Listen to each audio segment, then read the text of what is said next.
know enough about the, you didn't have to know in depth, but you didn't know enough to, about the blurbs to sell to somebody. Right. Yeah, when that came out, different changes, then the GDRP came out, people weren't compliant with that, or, we don't have to be compliant with it in America, but. Right, exactly. If you're doing any kind of business. Mm-hmm.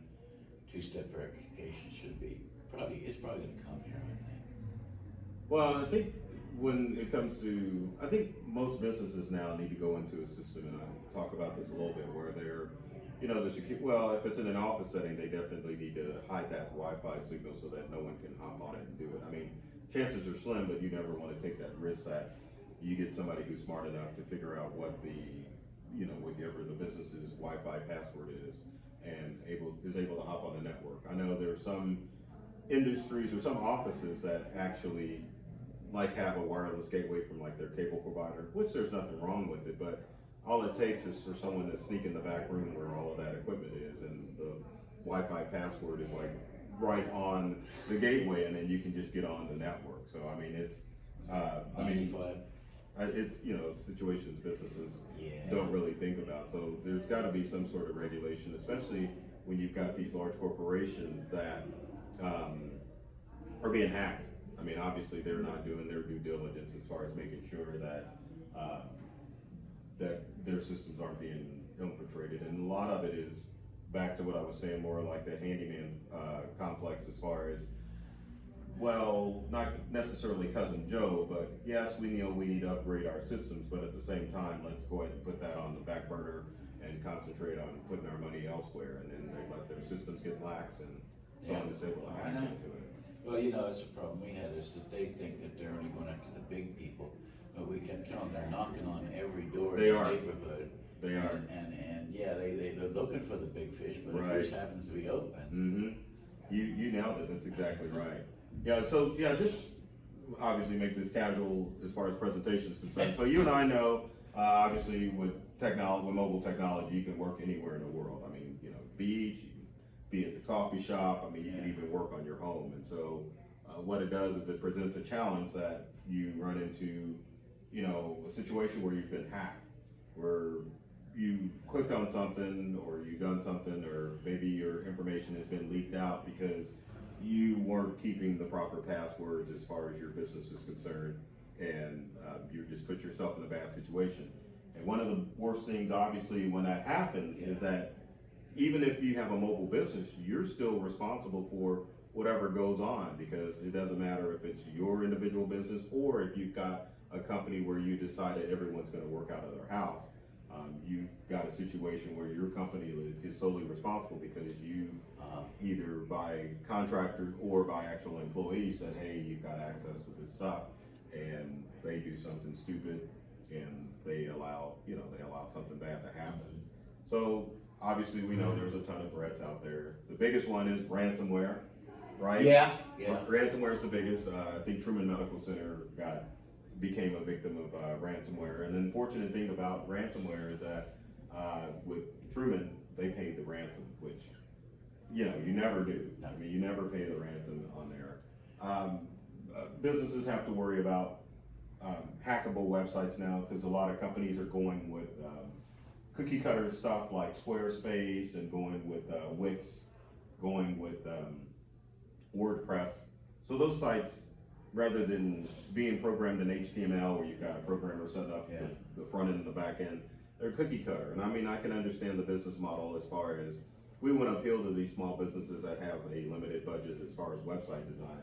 But the problem is, many of these sites utilize social media to log into it. Because I know with Wix, you can log in using Facebook. And of course, if you log into your company website using your Facebook credentials, then your website's going to have the same credentials as Facebook. And so if someone figures out your social media username and password, then they can easily get in and find out where your website. Because the other thing that's happening too is, not only are these companies offering website design, they're also doing web hosting. So all it takes is a simple what is search to find out who the host is, and they're like, oh, if they're using, say, Wix or Squarespace or GoDaddy, or even WordPress, and they can say, well, let's go through the known usernames and passwords for this company or for this individual to find out how to get into their website. You know, and of course, if your website's hacked, then it's almost a situation where you've got a ransomware situation going on where you may get an email from someone saying, hey, yeah, we've got access to your website. And of course, in that process, they've changed the usernames and passwords for that. Exactly. And then of course, you'll have to pay something to get access to it. Yeah, my wife got kind of this phishing hack, she was on Pinterest looking for shoes, and the Right. shoes didn't show up. Mm-hmm. So obviously she wanted a refund, but nobody's getting a refund. So what happens in the comments, somebody said, call this number, and she called the number, and the guy gave her a website address. Oh, really? But it wasn't a website address, it was an actual portal into the computer. And Oh, all of a sudden really? Their screen turned black, so Oh, that's- very sophisticated, because they put the shoes out there, knew they weren't gonna get them, and then Right. they knew they were gonna comment on them. Mm-hmm. And she could have easily done that from work. Right. The other thing too is we had a customer who got scammed by Amazon. He bought a Dell Okay. power pack Oh, okay. from an Amazon vendor, and Okay. what happened with the vendor is that they overcharged his credit card, and so they called back and said, "Hey, we made a mistake and we overcharged your credit card.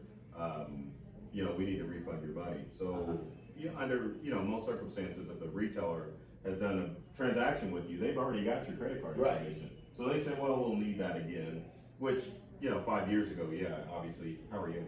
Hi. You here for the hacker dealie? Okay, Yes. good deal. We just got Sorry, started. So. late. Oh, you're fine. You're fine. Glad we didn't wanna have a one-on-one here. We're fine. It's fine.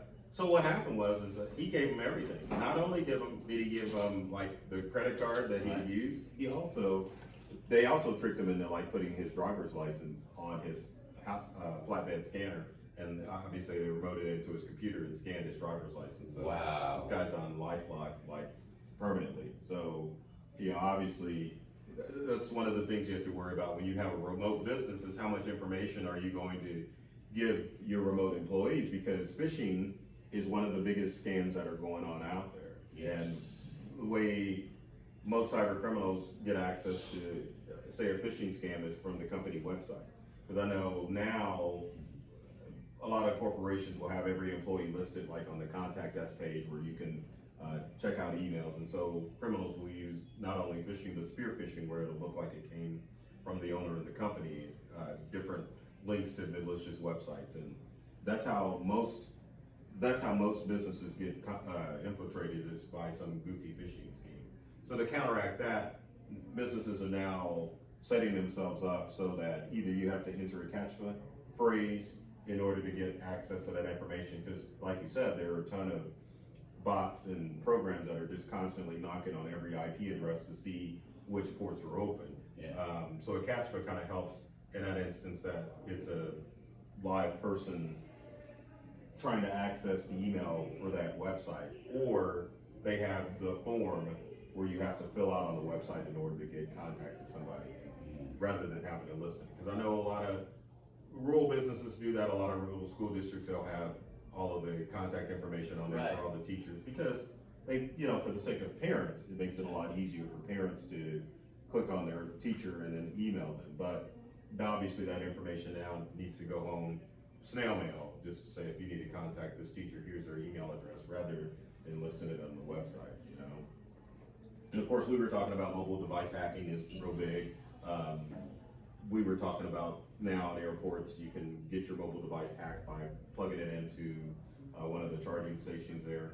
They can have malicious software that can get onto your smartphone and download all that stuff on there. So when you travel, it's always advised that you take your own charger with you rather than using a personal charging station. And one of the problems that happens too with mobile devices is, especially if you've got a BYOD, bring your own device, to as far as work, you may have somebody who thinks that having a password on their smart device is inconvenient. Now there's no excuse, because you've got facial recognition software both in Android and Apple products. But if someone's got an older phone and they decide they don't want to put that stuff on there, what apps? Hey, how are you? What apps are you? Or what apps do you have? Or company apps do are on smart devices that people can have access to? So I mean, it's a big concern that if you have a mobile business or if you have mobile employees that they always put passwords on their stuff. So Yeah.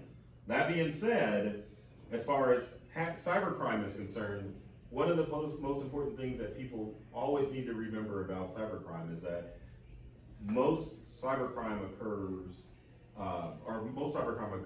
because someone interacted with like a phishing scheme or went to a malicious website. Right. All your devices are safe, so as long as you've got devices that are probably 3 years or newer, you're making sure that you download all the updates for your smartphone, for your computers and stuff. Your device is safe. Like we were talking about earlier before, there are programs that are constantly going around on the internet, knocking on every IP address or knocking on every device's firewall to kind of see if there's a vulnerability. So you do have that threat out there. But as long as you're making sure that your devices are up to date, making sure that you have the latest versions of all your stuff, you're relatively safe. The hackers have realized that, so they have that automated process to make sure that they can go and break into somebody's device. But in order to get people to fall for all the scams that you see, most of the cyber threats that you see are socially engineered, meaning that they create emails, they create websites that are designed to entice you to click on it or to elicit a response if you get an email. Like this time of the year, Amazon scam emails, UPS scam emails, or even USPS scam emails are coming through basically saying, hey, we've got your there's something wrong with your package. And obviously you want your package under the tree for Christmas or whatever holiday you celebrate during the holiday season. And hackers know this because they're like, well, people want this package, so we want them to click on the link, and that's how most people get in trouble. So this time of the year in our IT business, we do see a rise in businesses getting hit with ransomware because they're clicking on stuff that they aren't supposed to be clicking on. So as long as you don't click on stuff, you're gonna stay safe from most of the major threats out there. Now, keep with that in mind, you do have the large scale company data breaches that occur, like your Equifax and your, I'm trying to think of Target, we can just name a company, they've been a victim of a data breach. And those occur because the company was negligent as far as making sure that their systems were locked down to make sure that people the hackers couldn't get into their systems. And that occurs because the companies don't get the latest and greatest software. To kind of give you an example, like the airline industry, they're still on mainframes from the 60s and 70s. Now the user interfaces will obviously work on a Windows or Mac, but as far as their core system, as far as monitoring flights and stuff, still on mainframes. So, I mean, it really puts the airline industry at great risk. Same thing with the government. Government's still using mainframes too, so, and older equipment. So it really puts those industries at risk. Now, the good thing about both of those industries, they have people that are monitoring those systems 24/7 to make sure that no one gets into them. But at the same time, if you've got a smaller business, sometimes it's kind of hard to do that. So you always want to do your due diligence as far as making sure that your stuff is up to date. So one of the things I know that's a major risk as far as like a smaller business is concerned, especially if they have people remote in, would be remote desktop. They highly recommend that you use a VPN to log into a server as opposed to like using remote desktop. So to kind of get an idea versus remote desktop. Right. So what type of business do you have, or? I own a travel agency and I have. Oh, really? Yeah. Okay. I built it with my family. We have our own social media platform to share photos and get commissions for referring people. Mm-hmm. So we definitely. So do you have an office, or do you guys kind of all work? It's all online based. Okay, I got you. Well, my dad owns a cafe inside the Mid-Continent Library that he operates with my stepmom, so we work up there sometimes, but being remote, I can usually work at home. Oh, okay, I got you. And what platform are you on? You Windows, Mac? Windows. Oh, yeah, okay. Yeah.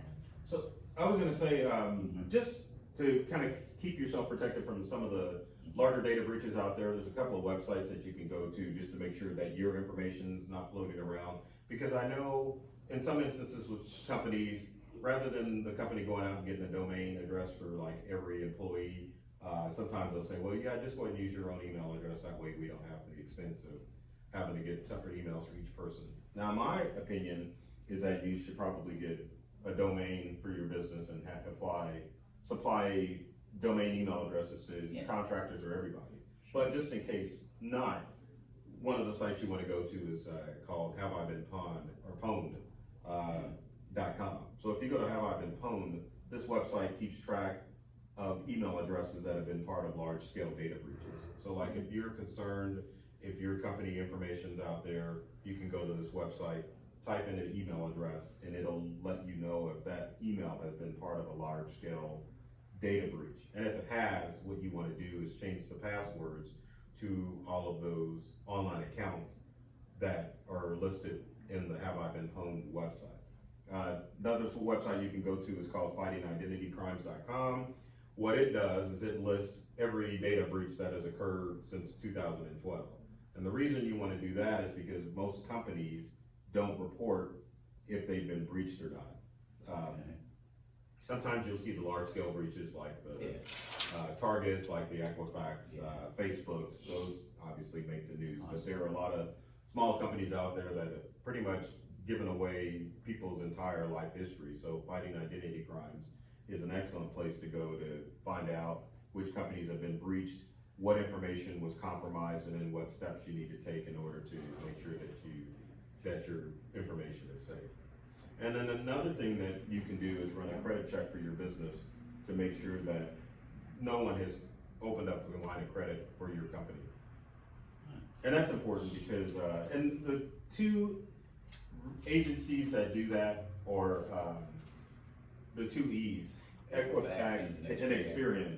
TransUnion doesn't doesn't have business credit searching capabilities. Obviously, all three will allow you to do your what am I trying to say? Obviously, all three will let you do personal, but for business, it's only Equifax and Experian. But I mean, obviously, that's a good idea because you don't want your business, especially if you're running a remote business, because you don't. It's not all under your roof, so you don't know what's going on, because obviously you could have employees that are like rogue, doing their own thing. So yeah, number one, as far as actual tips, is back up your data and devices.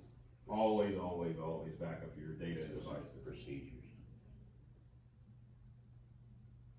And there's several ways you can back up. You can do the external hard drive, which works mainly if you're in-house, obviously, because you may have a server, you've got an individual computer that you can back up. Mobile external hard drives really don't work because, I mean, think about it. When you open up your laptop, is the first thing you're gonna do is back up your data or hook up that external hard drive? Most people aren't thinking about that. And if you've got a mobile business, that ain't happening. So, I mean, yeah, you can throw it out there, but it's not a viable option. Now, some companies will go with what's called network access storage, or a NAS device. And basically you can set up a NAS device as your own personal cloud. So if you wanted to set up a system where you want to allow file sharing with like your whole team, rather than using a server, you could actually set up a NAS, and it's basically like your own personal Dropbox. So for business aspect, using Dropbox is good, but at the same time, it's still not your data. It's still owned by Dropbox. Same thing with Google Drive or OneDrive, or am I missing something? iCloud Drive. OneDrive or whatever. Yeah, you're right. OneDrive by Microsoft. I mean, it's not you're basically leasing space. So if something were to happen catastrophic with that, then they're gone. Yeah, all the information's gone. So a NAS device is a good thing to use, but at the same time, the problem with the network access storage is that even though it's a hard drive on steroids, you still got to back that thing up. Because I know there's businesses that we work with that are mobile that have a NAS device, and then the NAS device fails, and then there's no backup. There is none yet, because it's their only. Yeah, so if you get a NAS or network access device, they have a port where you can actually plug in like an external hard drive to run automatic backups on the NAS device. So if it fails, then you've got a hard drive to go through and recover stuff from. Now, with both the external and the NAS, there's two forms of backup that you can use. Windows users, sorry that photo's fuzzy, can use file history to back up stuff automatically. And that's what you want, regardless what type of backup you want an automatic backup system. So it's either, if you're in the good habit of plugging that external hard drive in, as soon as it plugs in, it'll automatically back up your stuff. And then if you've got Macintosh users, there's I went the wrong way.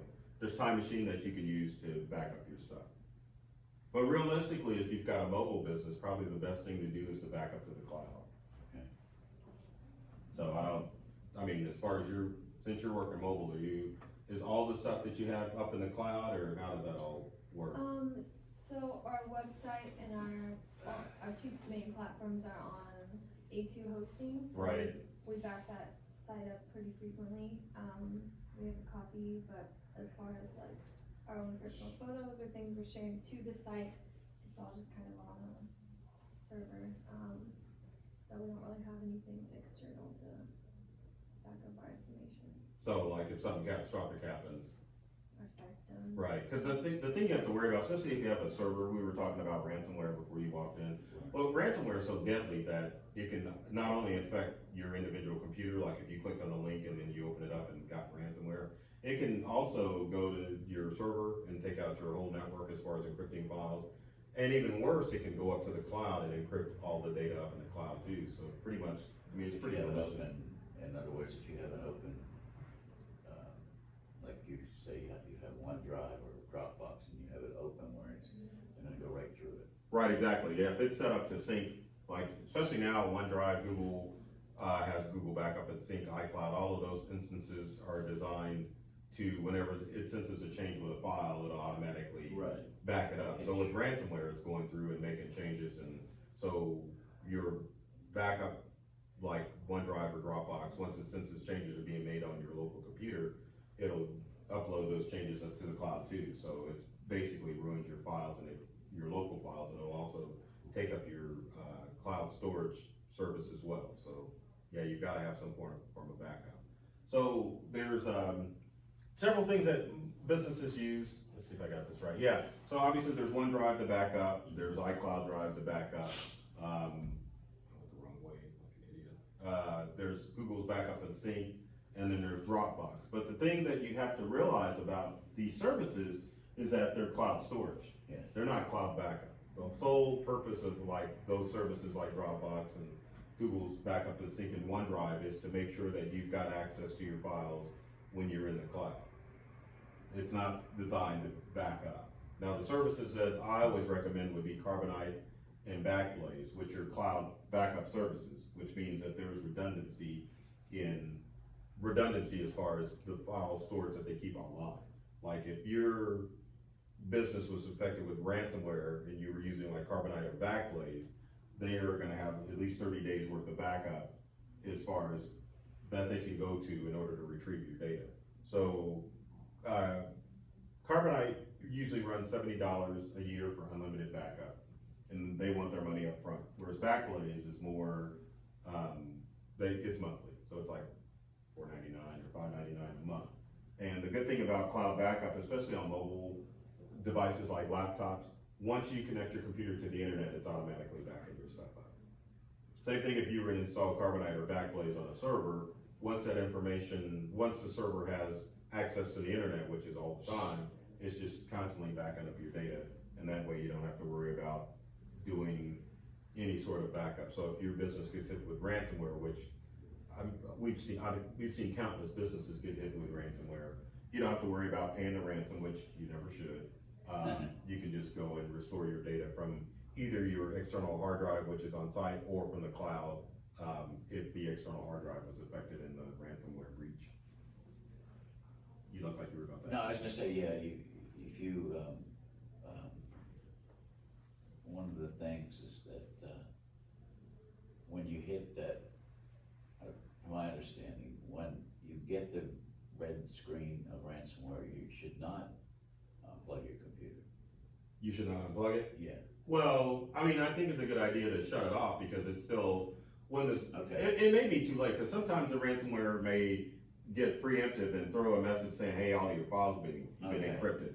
But sometimes it may be still in the process of encrypting that file, or it may have only worked on that local computer. So definitely if you hit it, or if you see it, you definitely just want to unplug it. You do want to. Yeah, the problem with unplugging the computer, obviously, is if you shut down a Windows or a Mac down improperly, Yeah. you could ruin the operating system. But in the case of ransomware, it's like, well, we can reinstall Okay. an operating system, Okay. but as far as files are concerned, some of those may not be recoverable, so it's Yeah. better to take that risk and just unplug it. Different. Cause the last time I was out in the field, which is, cause I've got techs and it's rare that I actually go out, there was a business that got hit with ransomware. And so it had only infected that one computer. And so luckily it was a non-mission critical computer, so we were able to take the ransomware off and all the other computers were safe. So, Okay. you know, when the message popped up, I told the owner, yeah, just, I think I said, unplug the network cable, because it was Okay. wired in, so we unplugged the network cable, and then obviously it's not able to communicate over the network anymore, so, rather than just shutting it down. So that's the safer option to do, just make sure that network or internet access to do it. But yeah, the thing with the cloud storage services, they do offer some sort of redundancy, like I know with OneDrive and with Google Right. Drive, you can install a synchronization or quote unquote backup service. So if you make a change on your computer, it'll automatically map it up. And I think OneDrive has even set up now with Microsoft that it'll mirror whatever folders you have on your computer. So if you want to mirror your desktop documents and I think photos, it'll obviously mirror all that stuff up to OneDrive. And OneDrive's a good viable option for a lot of small businesses if they're using Office 365, which do you guys use Office? Yeah. Okay, and you get a terabyte of space with Office Like a 365? really old model that Yeah, I I've think downloaded so. for free, so.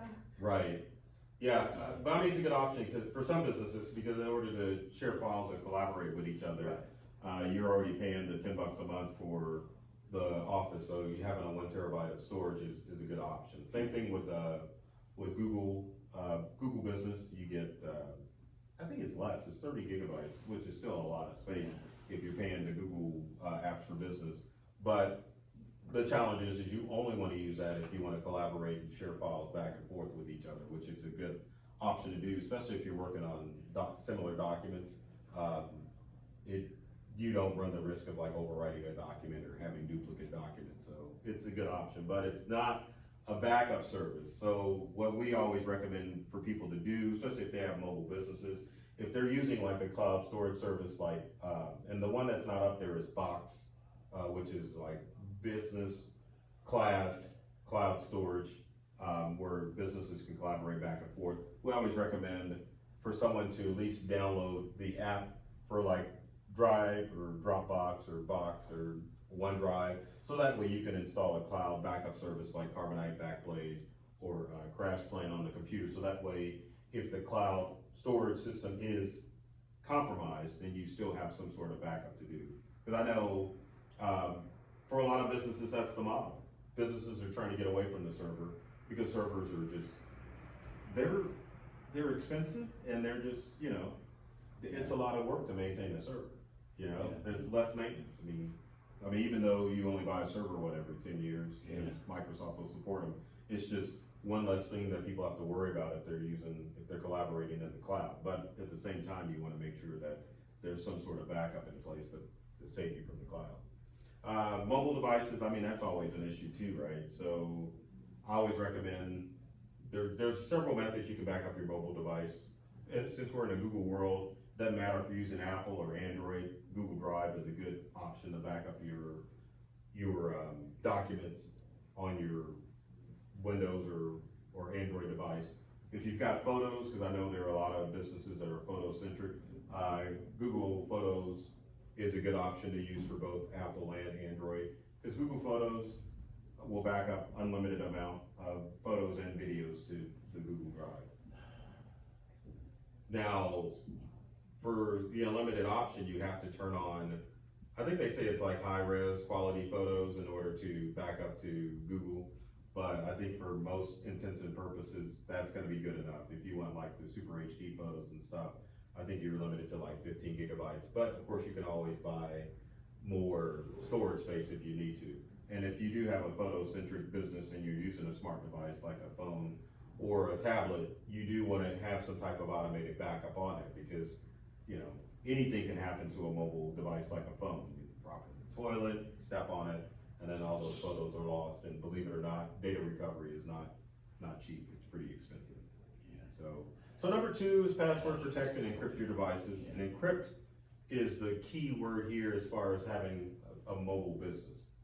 Because, we'll get to it in a second, but as far as passwords are concerned, passphrases are the best things to use now. And a passphrase is basically like lyrics to a song or 2 words that are Right. 2 nouns that you can put together, like purple chicken or yellow, well, not yellow Ferrari because there's a such thing, but I don't know, yellow duck, yellow elephant, something like that, and then some words and numbers. Because passphrases are easy to remember, easy for your workforce to remember, and they meet the criteria of 8 to 16 characters long as far as making sure that hackers have a hard time getting access to your stuff.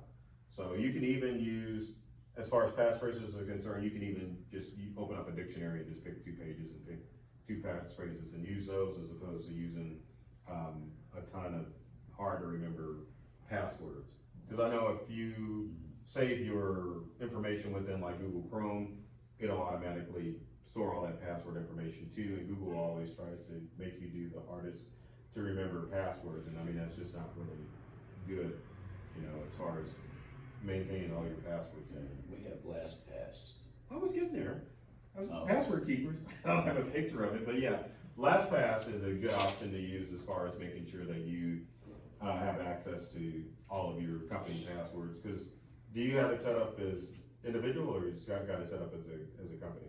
So I know there's companies now that Company's just me and my wife. right, exactly. But we have, and she likes to keep it, on all the time. Right. And have to log back into it, but I told her don't do that, cause if, like happened last time, you make sure you turn it off, so cause if it's open, when they do hack you, they do that right into your password, everything that LastPass has. Right, exactly, yeah. If someone gets access to the computer, they have access to all of your stuff, But it goes back to that key thing of don't click on stuff in order to, make sure that, but I get what you're saying, yeah. Yeah, it was hard because we told earlier is that this is just something, my wife bought shoes on Pinterest. And they put shoes on there that were absolutely never gonna ship, had any idea, so she figured she lost her money, but in the comment section, they said, oh, you can get a refund by calling this number.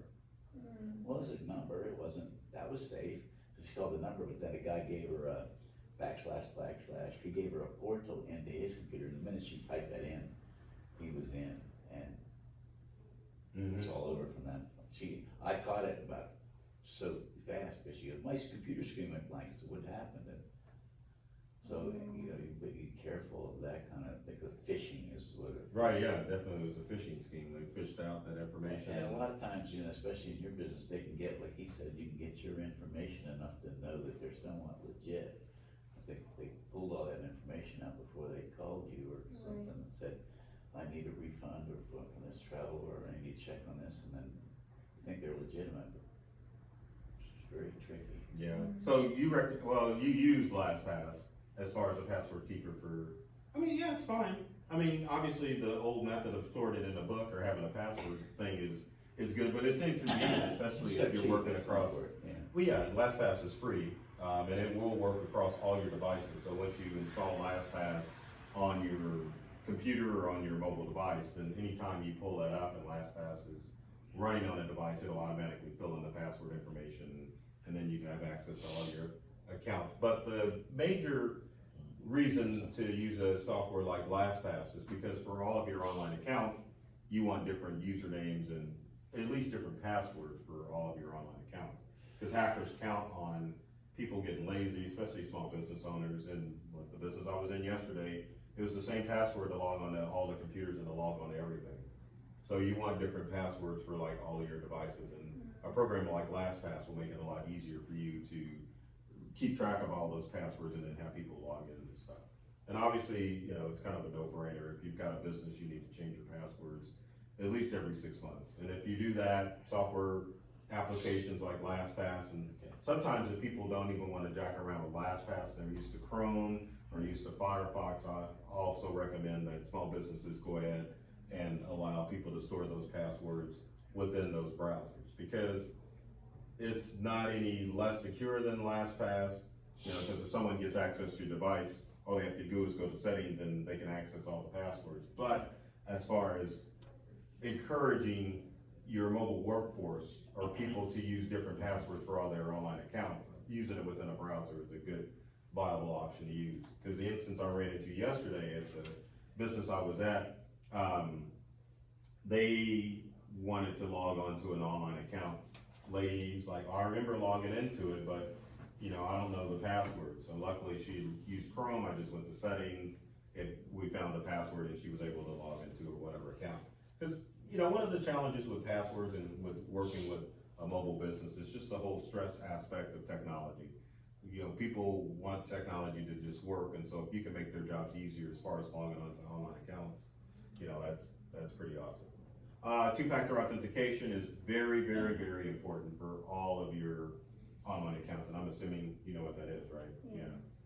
You log in, it says, hey, is this you? And you say yes, and then, so yeah, especially with a mobile workforce, you wanna know who's logging into what, when, where. It doesn't matter if it's website, social media, banking, or just any of the websites. You wanna enable it all the time, because you wanna know the instance that a device is lost. So let's say someone lost their laptop, you'll know, because if someone tries to log into that account, it's gonna send an alert to whoever, and you'll know that it's getting into that account. So, yeah, two-factor authentication is a must.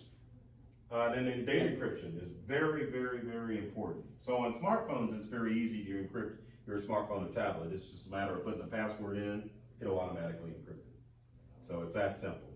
Now for computers, it's a little bit difficult. If you've got a Windows 10 computer, you can, Windows 10 Professional, you can enable BitLocker. Because there's two versions of Windows 10. There's Home, and then there's Professional. And most small businesses will go to Best Buy, go to Office Depot, purchase a computer running Windows 10. But usually the computers that are sold at those retail outlets are running Windows 10 Home, not Windows 10 Professional.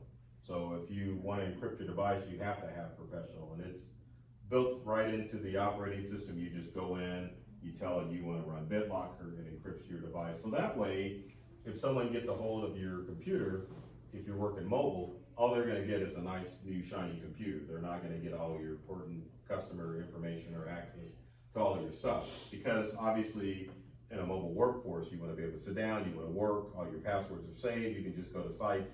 If a hacker gets into that information, then your business is compromised. So the encryption, when you turn on your computer, it'll automatically just pop up and have you enter a password. Once you enter your password, then you can just log into your stuff and work better. Now for Macintosh users, there's Fall Vault, and it doesn't matter which version of Mac you have. And the reason I'm bringing up the Mac, because obviously in the mobile workforce, anyone with anything can use their device, especially if you have a cloud-based company. But the good thing about Fall Vault and Macs is that it doesn't matter which version of Mac OS you have. The top ones that should be used are Catalina, which is the latest one. You've got Mojave, and then you've got High Sierra. But they all have Fall Vault. There is no home or professional version of Mac OS. It's just Mac OS, and it's got it all built in. And then, like I said, on smartphones, it's just a matter of password protecting or doing the facial recognition on your phone. Once you do that, it's automatically encrypted, and it's nearly impossible for someone to get into your mobile device once you put a password on it. Encrypting email is very important to do. One of the Apple or iPhones have the encryption method built in to the iPhone if you want to send encrypted emails. There's also Proton Mail, which is a service that will allow you to send encrypted emails if you're sending out personal data. There's another program called Hush Mail that will allow you to send out encrypted emails. And I'm trying to think of another one. I think you can even configure Gmail if you have a Google account to send out encrypted emails too. Now, if you're just doing normal correspondence as far as email is concerned, that's fine, you can send it out. But anytime you're sending out sensitive data via email, you want to make sure that that email is encrypted, so that way it doesn't fall into the wrong hands. So the professionals like accountants, attorneys, anybody in the financial industry, email encryption is very, very important. A lot of other industries, like my IT business, we're just responding to, hey, my computer's down. We're not sending out any credit card information. But in your business, do you, as far as email transactions, Most people going onto the web to log on to make travel arrangements and using a credit card? Yeah, they would do their payment from our website. Okay, I got you. And then they log in with their own login and password and everything like that. So. Okay, and your website hosted in-house or is it hosted with another company? What do you mean? Meaning the web server is not like at the agency, it's like hosted. Yeah. Okay. It's hosted. Yeah, that's one of the things I was gonna recommend too, is that there are companies that still like hosting email and websites in-house. I always recommend to do it to an outside party, because there's, you've got companies that are monitoring that stuff all the time to make sure that hackers are getting into your stuff. If your server's in-house, then either you've gotta employ someone to like monitor that stuff all the time, or you run at risk of getting hacked because you just gotta make sure that server's So always up to date. Outlook has no encryption? Outlook does have encryption built Okay. into it. Cause we use GoDaddy as our. Oh, yeah, you're using the GoDaddy Office 365 Outlook? Office 365, Right. runs through Outlook. and- Right, and Outlook does have encryption built Okay, into it. good, cause I need that. So number 3 is beware mobile phishing. We talked about this, obviously. Oh. And there's all forms of mobile phishing. Oh. So like I said, cybercrime, most of it occurs because of user interaction. It's stuff that you're doing to invite this stuff into your devices. So notice I just got the Google Play Store up there, not the Apple Store. Google Play Store is notorious for being the wild, wild west. Right, Meaning that anybody can upload an app to the Google Store. right. So you really want to be careful what apps you download onto your smart devices or what your employees are downloading onto their devices, because it can monitor the information that's going from that device to a third party, which is what you don't want. I have a company policy, which just means me and my wife right now. What's the company policy? Company policy is when you install an app, don't give it permissions. Right, exactly. Unless you know who, like for instance, barcode scanner, I did it myself. Barcode scanner, I wanted to go to if you couldn't have a price on the item, you could scan the barcode and see what the price. Right. But the scanner itself they were using that as a backdoor to get into everybody's phone. They used it, cause you said, can you access your contacts, can I access your camera? Right, exactly. Especially a camera for a barcode scanner. Mm-hmm. Sure. Same thing with the, what was the other one? The flashlight app? Remember that? Flashlight app. Yeah, the flashlight app was another one too, because, It could be- at the time, Android phones and iPhones didn't have the flashlight capability. If you were smart enough, you could turn it on. But yeah, for a while, they didn't have the flashlight capability in, so you could download an app that worked as a flashlight on your I remember smartphone, that. and then they could do all that. But that is a good point. I did not include that side. Company policy is very important. You really do have to sit down, Yeah. even before you start your mobile business, and set out your rules and regulations about what's allowed and what's not allowed as far as technology use. And it doesn't matter if it's like you're supplying devices or if you're bringing your own devices in. You've got to set those rules up, because even with our techs, because our business is mobile. We have an office in Lee Summit, but at the same time, everyone's working out of their home. Yeah. And there's specific policies that have to be set in place as far as our guys, because our techs bring their own devices. But the apps that we use mainly are QuickBooks Online, and then we have Square, which is used for electronic. What's the word I'm looking for? Credit card transactions. Yeah. So those are mainly it. But as far as and most IT guys know this, so it's not like I have to really worry about somebody downloading something stupid. But we still have a company policy as far as making sure that they're not downloading stuff. And the other thing that we have to worry about as far as technicians is making sure that we're not using other people's devices to download stuff. Like if we want to test out software to see for data recovery, or just to find out if it's going to solve a particular problem, we utilize our device rather than using the customer's device. It's a true story.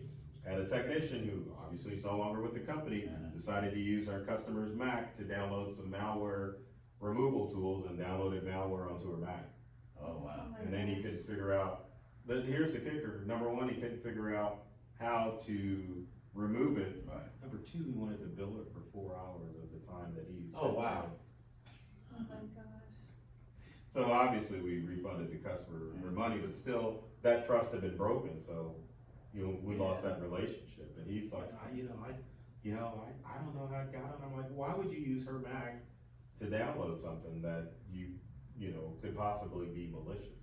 Right. So company policy is really important as far as setting Procedure, them. best practices, I think, is, what we go over, even just like I said, with my wife, she doesn't know, and I know a little bit to be dangerous, but it's just, we get back to practice about, I tell her what we can, cause even if you have a regulator on what sites you can go to on your company, what sites employees can go to, they can still go outside that and type in almost anything, and they can sometimes defeat the secured websites and go out to. Right, they can. Next, I was gonna talk about, obviously robocall is a big deal. Yeah. But to counteract that is, one of the things that we use is that we have Vonage Business. And Okay. most voice over IP companies offer a mobile app that allow you to call out using your company cell phone with the company number, rather than your employees risking giving their own cell phone Yeah. numbers out. So we always make the guys Yeah. utilize the Vonage app to call customers, so that way, we can cut down on the amount of spam calls that's out there. Cause the problem with robocall is yes, there's a list of, cell phone numbers out there, and as a business, most of them are having their employees list like their own cell phone number if they're not providing it. Right. Which opens them up, if they've got it listed on the company website, or if Right. they're handing out cards, it puts them more at risk of getting robocalls. But if you can curtail that by just having like a central number that everybody is dialing out from, or an app that they use in order to make outbound calls, as opposed to using their own cell phone.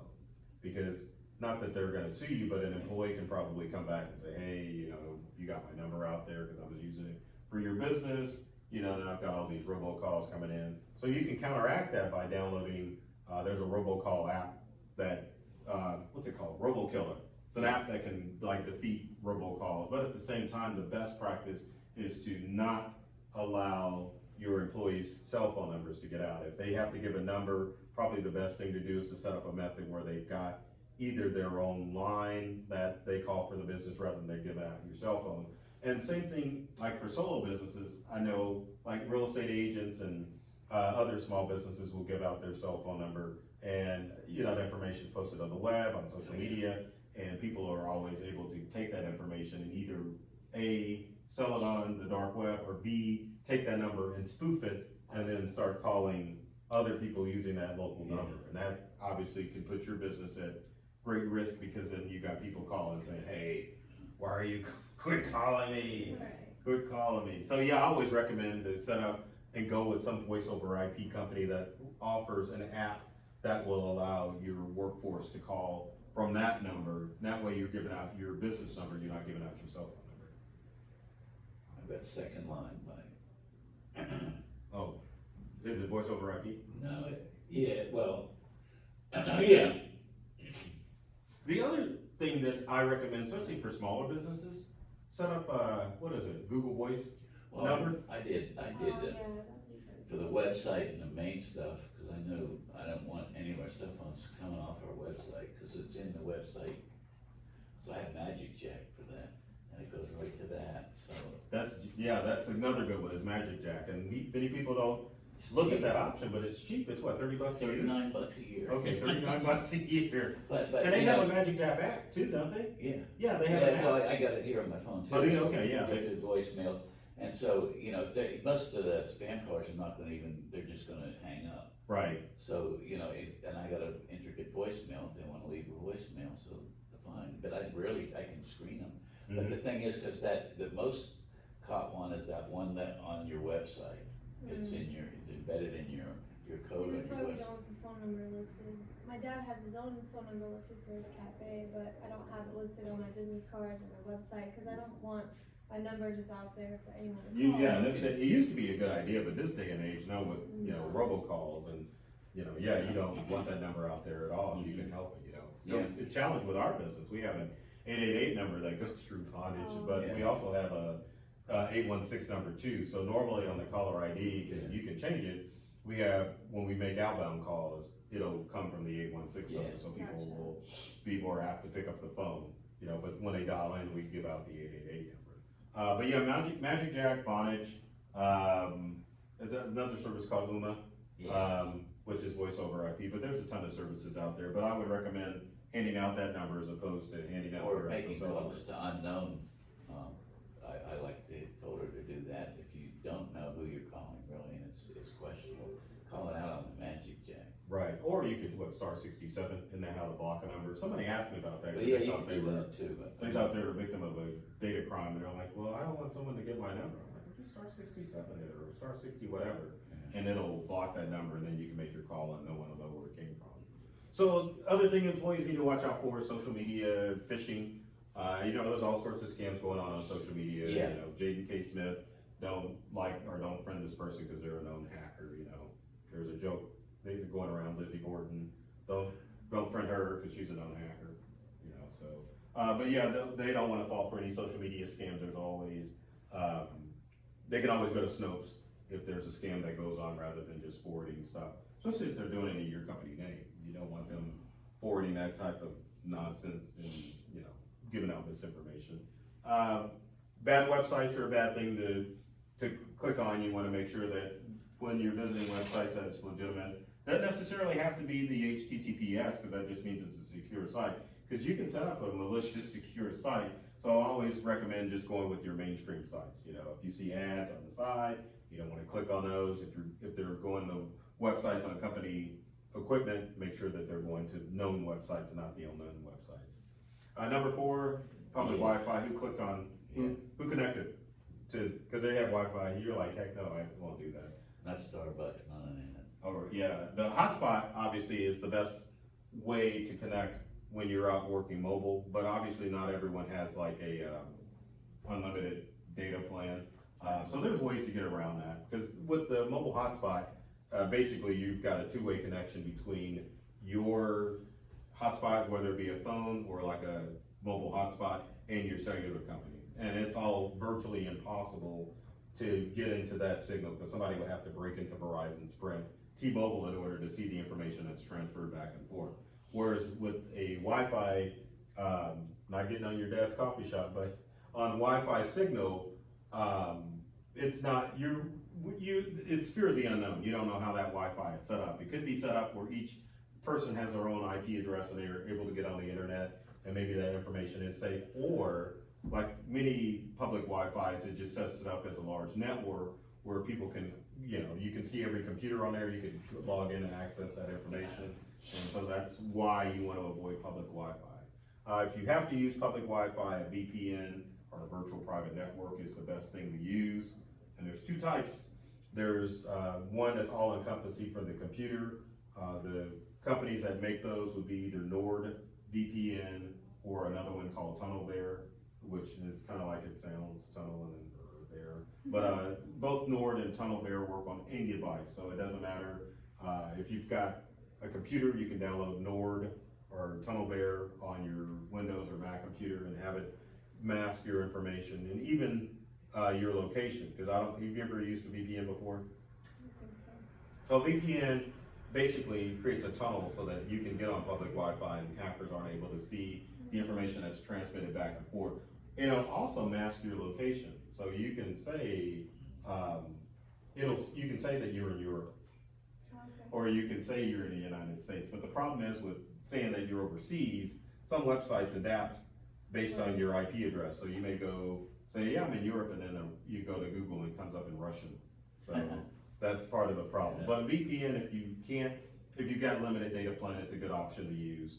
But for smartphones, Nord and TunnelBear will work.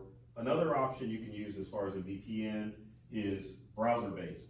So both Opera, the browser, and Firefox have VPN software built into it. Now keep in mind, if you're going to use a browser-based VPN, it has to be stuff that you're doing on the web. It's not going to like protect your computer. So if you're going to social media sites, you're going to email, web-based email sites, those VPN will protect you there. But if you're doing anything that requires a desktop application that's transmitting data to the internet, then that's when you would have to use something like Nord or TunnelBear to do it. But most businesses are using web-based stuff, so it's always a good idea to either download Opera, which is free, or download Firefox, which is free, and turn it on the VPN option and just using it that way. And like I said, that's a mobile hotspot. That's gonna offer you the best protection. But the reason I bring up the VPN software is you've got a mobile workforce. You've got two options. Either A, you can pay for like a company-wide subscription to a VPN service, or tell them to just go through the browser, which is free. Or your other option is you have to provide hotspot service for all of your mobile workforce, and that obviously can be pretty costly. Yeah. You know, and then especially when if someone's got their own VPN and you're like maybe reimbursing them, it can run you some money. So yeah, I always say, look at some of the web browser options as opposed to trying to get a mobile hotspot, because it's unfortunate, they're expensive. So number 5 is keep your devices and software up to date, which is kind of a no-brainer, right? It is, but one of the You'd be surprised as far as software is big concerned. things that we had was Windows 10 updates or blue screening. Right. And so we're almost hesitant to do that now, because I've had to have it twice. Yeah, certain Windows updates won't download the way they're supposed to, but I mean, it's not like with updates, because obviously that's the result of, wanting to download an update, or like Alan was telling me before, he did a presentation on Monday, and his brought up his laptop and Windows updates popped up, so he didn't have access to his PowerPoint. It like took 2 hours to download these updates, so that's the challenge with it. But at the same time, as long as you stay within a few updates, then you're gonna be fine. And the reason updates occur is because software companies have what's called a bug bounty that they put out to the hacker community. So like Microsoft, Samsung, Apple, they put the challenge out to say, hey, if you can infiltrate this device, we'll offer you a bounty of however many. I think Apple's the one that's got $1 million, I think, for Catalina. So anyway, hackers try to find their way into the operating systems or phones of these devices, and if they find an exploit, then they notify the big software company, and once the big software company finds out that it's legitimate, then they patch it and we get the reward in the form of an update. Of course, the hacker gets the bounty too, but that's why these updates are occurring, because both Microsoft and all these companies are constantly trying to find out if there's vulnerabilities in their software, so they're constantly putting out updates. So as far as operating systems, like I said before, Catalina, for Mac, Mojave, and High Sierra are the ones that you should be running if you use Macs, because those are still supported by Apple. And the thing you have to worry about Apple, when Apple products reach end of life, they just kind of just stop updating them. They don't make a major announcement like Microsoft saying, hey, we're coming to end of life. You've got to actually Google and say, well, when is High Sierra gonna end? When is, when is Mojave gonna end? So they're sneaky. So it's best with Apple to make sure if you've got a mobile workforce that they've always got the latest and greatest. But before you update any software or any operating system, you always want to make sure that there's going to be compatibility. Like you said, your office is using an older version of Microsoft Office. Well, on my personal laptop, I was able to sign into Microsoft and say that I was a student. Oh, okay, I got you. That's what you mean. Downloaded that, yeah. Okay, I got you. But it's still Office. You're just basically with your subscription, you're saying you're using it as a student, but as far as your software is concerned, it's still the latest and greatest, so you're good. Windows, obviously Windows 10 is reaching into life 120 of January of 2020. And some IT guy told a customer, oh yeah, end of the year you need to go out and buy all new computers and I update wondered to about Windows. that, because my laptop's old, but it's unbearably slow lately. So Well, it's not the operating system update that's gonna deal with it. With laptop hard drives, the thing that usually slows them down is the actual hard drive itself. So if it's 4 or 5 years old, or maybe even older, the mechanical reading system or the platters inside the hard drive are starting to slow down, and it's not able to read that information as quickly as it was able to in the past. So the easy solution, if you don't want to spend a lot of money, would be to update that laptop to what's called a solid state hard drive. And solid state hard drive is the same technology you find in your phone and on your flash drives, whereas when you tell your computer to look for something, it can just jump to right where it is and pull it, so it makes the computer work faster rather than an old style record player or CD player where the tables have to turn and then it has to like search where that information is.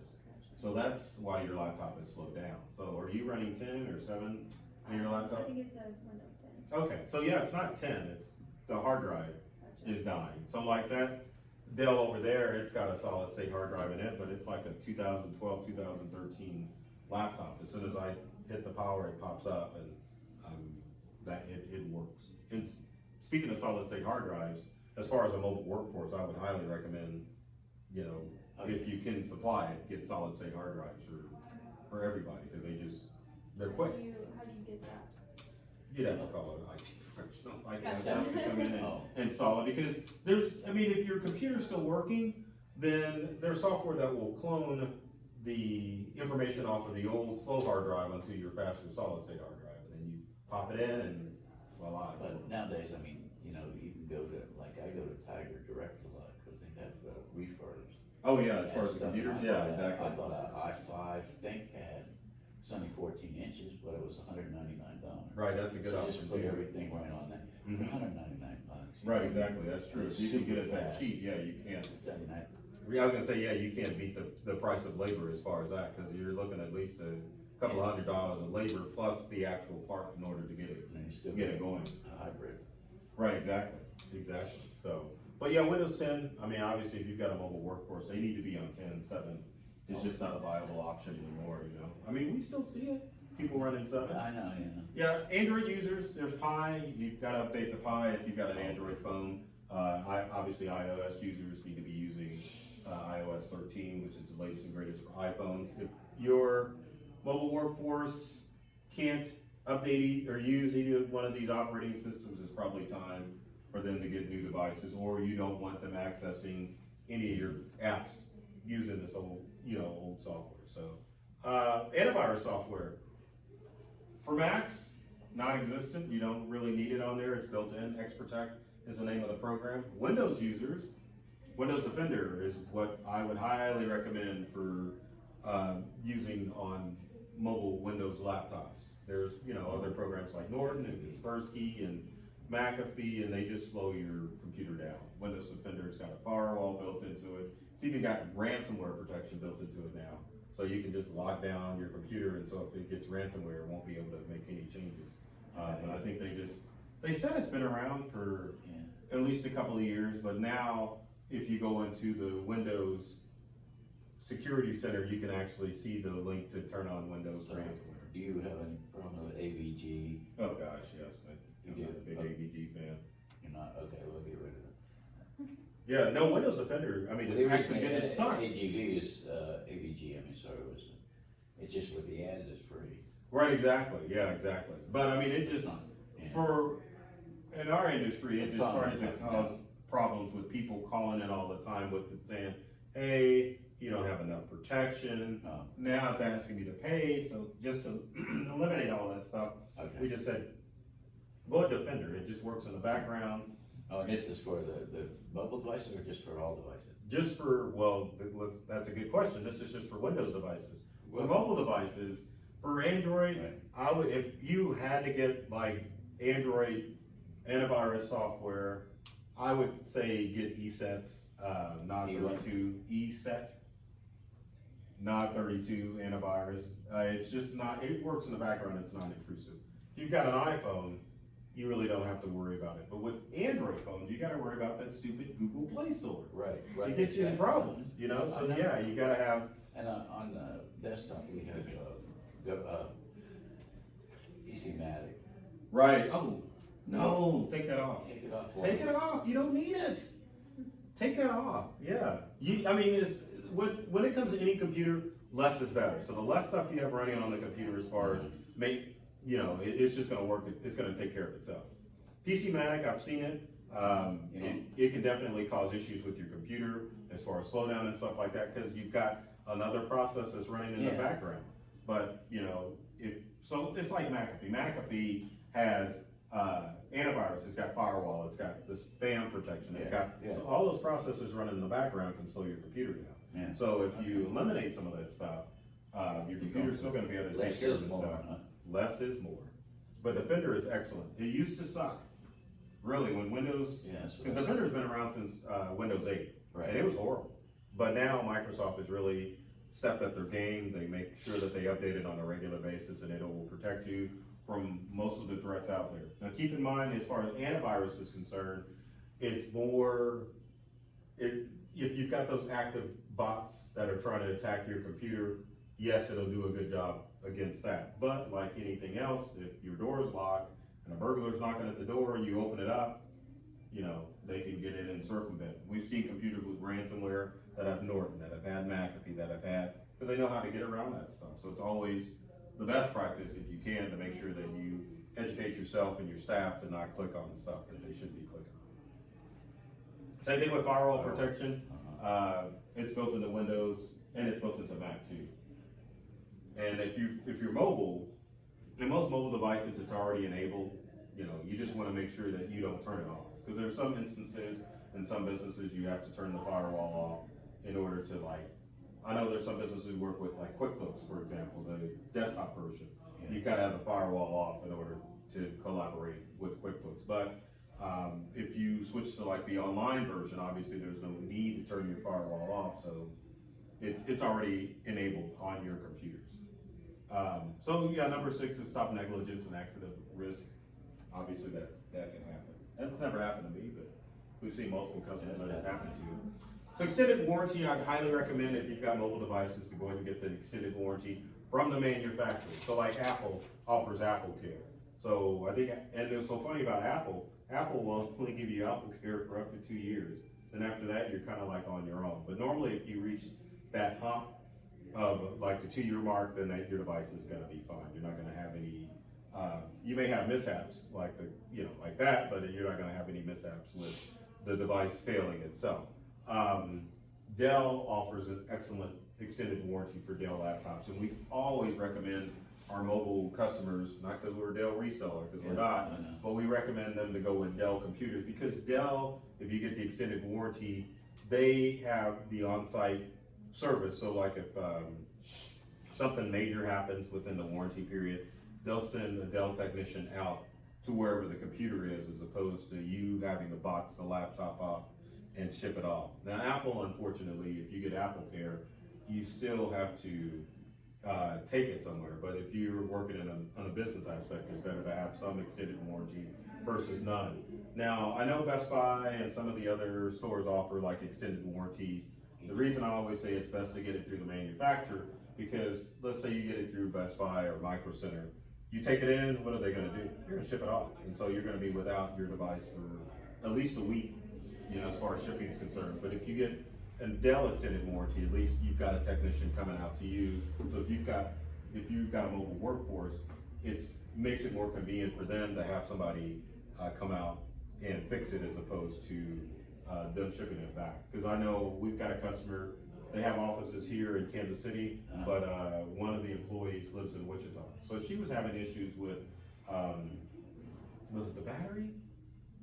No, she was having keyboard issues. And so I'm like, well, how long did you get it? She's like, I think I got the computer about a year. So it turned out she had it actually a year and a half. So she had a 2-year extended warranty through Dell. So I'm like, well, when you get back to Wichita, call Dell and they'll send a technician out to do it. Sure enough, they sent a technician to her location. Not only did they fix the keyboard issue she had, she also, her battery was dying, so the guy went ahead and replaced her battery too. And so that way she didn't have to worry about shipping it off, because that was the only alternative, So if you've got people who are working mobile, you definitely want to get some type of warranty system taken care of, where they'll have the issue taken care of at their location, as opposed to them having to ship it off. Another instance we had is a student. We had a customer who bought her daughter a laptop, and so she's now in Indiana. I think, Notre Dame's in Indiana, right? South Bend. Yeah, okay, so that's where she is. Called one night, computer's all jacked up. What do I do? Like, call down, they'll send someone out to you and get it taken care of. So they did. So when you're thinking mobily as far as your business, you definitely want to think as far as the warranty aspect, because technology fails, and you want to be in a position where you can get it fixed quickly, as opposed to having to ship it off. Obviously theft, you want to watch out for that. On trying to think, does Dell have it for Windows devices? Well, obviously for Apple, Apple's got what, Find My Device. True story. My wife left her phone at Walmart. And so she's like, well, I think it's here around the house. So I brought up Find My Device. And it first said it was in our living room, and then it like darted halfway across town to Walmart. And I'm like, uh-oh.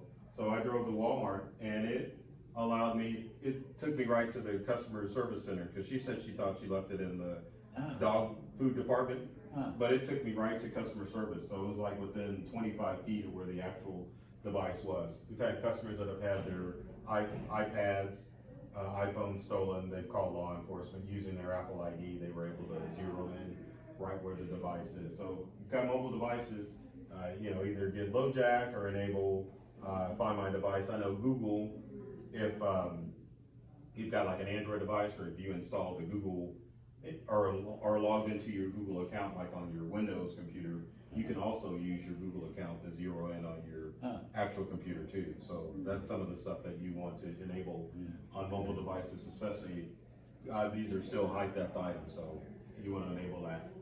If you're working mobile too, you want to be careful of shoulder surfers. If you're entering pertinent information, there's always somebody that can be looking at over your shoulder at a Wi-Fi place. So make sure you can get you can get the screen covers for laptops, and I think even phones too, where someone has to be like looking at it directly in order to see the information that's inputted. For laptops, they do make the screens where if someone's like peering off from the side, they can't actually see what's going on the screen. So if you got people working mobile and they're working in public places, you might want to invest in some of that stuff in order to keep your company information safe. And then of course kids, I know there's many people who work mobile, they let their kids use their devices. So one of your company policies, if they're using your equipment, you want to make sure that you can't allow family members or kids use those devices. Obviously if it's theirs, it's no big deal. So when it comes to technology, I always recommend people ask for help, because it constantly changes. Even us IT guys really struggle as far as keeping up with all that's going on with technology. So main thing, just to sum things up as far as cybersecurity and keeping your mobile business safe for hackers, is you want to set up a company policy to make sure that everyone understands how technology is going to be used in your business. Number two, training is very important. You want to sit down and train your staff as far as what phishing emails are and how to detect those. There's a free website that you can go to. You might want to do this with your wife. If you Google phishing test, there's a website you can go to where it'll actually walk you through a test to help spot phishing scams. Well, this is And when you go there, it'll ask you to input your email address, and it tells you you don't have to enter in a legitimate email address. This is just kind of to let you know, and then it'll start to send out, or it'll take you through the test of letting you know what's a scam and what's not a scam. And believe it or not, I took it, and there's a YouTube video of me doing it. I failed like at least one of those out of the test. So it's called phishing test.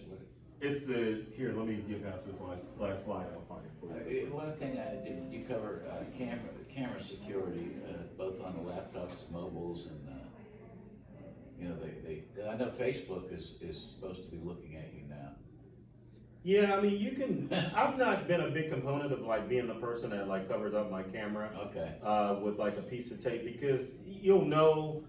You have to have a program installed in order to see if your camera's on, and most smart cameras now have a light that pops up when the camera's on. Okay. So I don't necessarily. I thought they'd get around that, but. No, it's got to be software. I mean, if you install the software on your computer, then obviously they can do it. But I mean, you have to activate something that's going to activate the camera, and your camera's going to light up.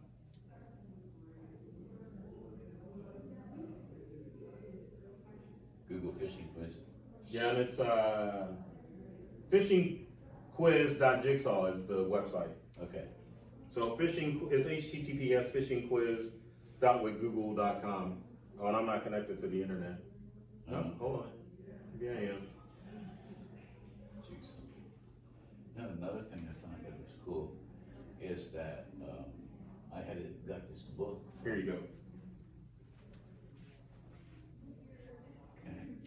Yeah, I mean, if you take the quiz, you can just click on it. So another thing I found that was cool was I bought a book that was terrible, but the reviews were fantastic. And I had 500 reviews, it was good. Really? And I found out, you go to fakespot.com and it's like, shows you how many bots Facebook reviewed.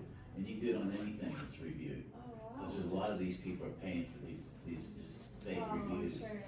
So it tells you how many of them Interesting. were bots and fakes.